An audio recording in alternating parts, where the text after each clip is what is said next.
আমরা সুমন মণ্ডলের পরপর আরো বক্তব্যগুলো একটু শুনে নিই। এই এলাকার সিপিএম এর নেতা কর্মীদের উপরে এই গুলিগুলো চলার ফলে সঙ্গে সঙ্গে কি করলো, লোকে গিয়ে সিপিএম এর বাছাই করা যে নেতা কর্মী যারা একেবারে প্রথম থেকে সিপিএমকে লিড দিতেন, তাদের উপরে গিয়ে প্রথম ক্ষোভটাও আসলে সঙ্গে সঙ্গে তারা সবাই বাড়ি ছাড়া হয়ে চলে গেলেন খেজুরিতে। এবং এক প্রকার তখন থেকেই নন্দীগ্রাম আন্দোলনের সূচনা চলে গেল।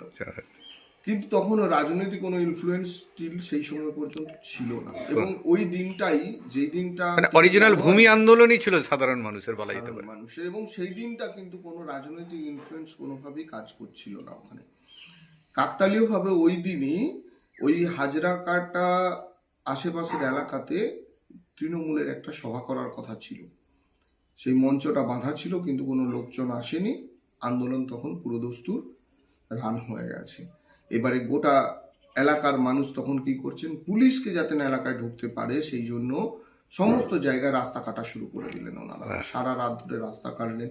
আমরা রাত ভর ওখানে ছুটে ছুটে ছবি করলাম, দিয়ে এসে অনেক রাত্রি করে হলদিয়ায় বহু কষ্টে রাত্রি থেকে আন্দোলনকারীরা ভাঙাওড়া ব্রিজ, ওই যে এলাকাটা আন্দোলনে সব জড়ো হয়েছিল, সেখানে আন্দোলনকারী যারা ছিল তারা ভেবেছিল যে খেজুরির দিক থেকে আক্রমণ করতে আসবে বা দখল করতে আসবে, তাতে তারা যাতে আসতে না পারে তার জন্যই কিন্তু তারা জড়ো হয়েছিল।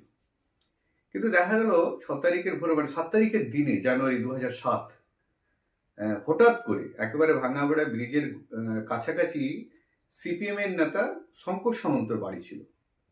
এবং সেই বাড়ি থেকে যেভাবে গুলি চালানো হলো, যাতে শেখ সেলিম, ভরত মণ্ডল বা বিশ্বজিতের মৃত্যু হয়েছিল, তো গুলি চালানোর পরে কিন্তু ছত্রভঙ্গ হয়ে যায় আন্দোলনকারীরা। এবং দিনের বেলায় যখন সেলিমের দেহ উদ্ধার হলো, ভরতের দেহ হলো, তখন কিন্তু এলাকার মানুষ ক্ষিপ্ত হয়ে, একেবারে জমি আন্দোলনকারী যারা ছিল ক্ষিপ্ত হয়ে গোটা সবাই মিলে কিন্তু শঙ্কর সামন্তর বাড়ি ঘিরে ফেলে। এবং শঙ্কর সামন্তর বাড়িতে জড়ো হওয়া দুষ্কৃতী যারা ছিল, তারা যারা গুলি করেছিল সেই সময়, তারা কিন্তু কোনোভাবে শঙ্কর সামন্তর সামনেই ভাঙাবেড়া ব্রিজ টপকে খেজুরির দিকে চলে যায়। কিন্তু শঙ্কর সামন্ত, যে সিপিএম এর নেতা ছিল তৎকালীন, সে কিন্তু এই ক্ষোভের মুখে পড়ে এবং তার উপরে আক্রমণ হয়। তারপরেই কিন্তু তার মৃত্যু হয়। এবং বিভিন্ন ঘটনা কি ঘটেছিল সেটাও আমরা সুমনের মুখ থেকে আরো একবার শুনে নিই, এবং কি পরিস্থিতিতে সেই সময় সমস্যার মুখে পড়েছেন। কিন্তু বেসিক্যালি নন্দীগ্রাম আন্দোলনে